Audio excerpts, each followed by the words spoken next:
It was supposed to be the adventure of a lifetime, a dive into history, into mystery, into the abyss. 5 people, each carrying dreams, fears, and the weight of 12,500 feet of water above them. On the deck of the support ship, the Titan submersible waited. Small, fragile, brave. They joked nervously. One last coffee, one last selfie, one last goodbye to the sun, and then, the doubt, a tiny vibration, a strange reading on a pressure sensor.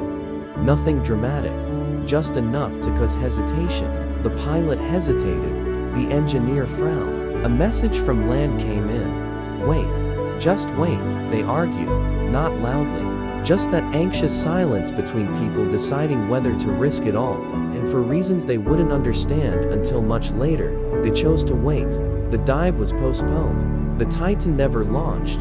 They had no idea what they just avoided, but the world would find out, because in another version of this reality, the dive went forward.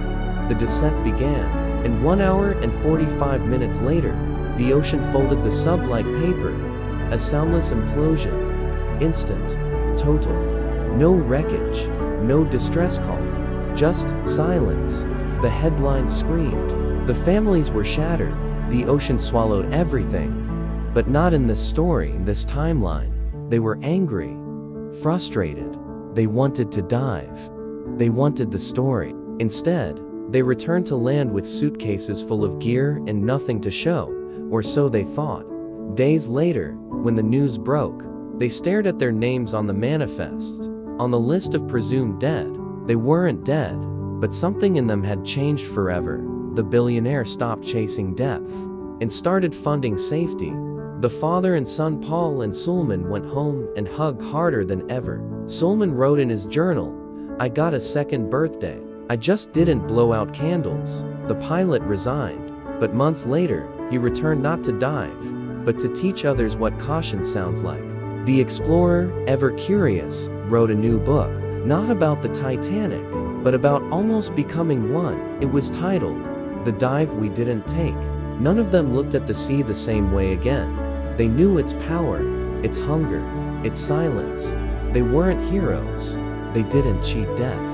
They just listened to a whisper of fate, to a gut feeling, to the voice that said, "Not today." And that was enough. In another world, they're gone.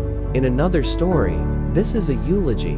But in this one, they walked off the ship, into the light, into another chance, into the rest of their lives. Because sometimes, surviving means turning away before it's too late.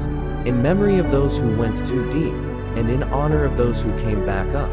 What if they never dove? What if they lived? Subscribe for more powerful what if stories.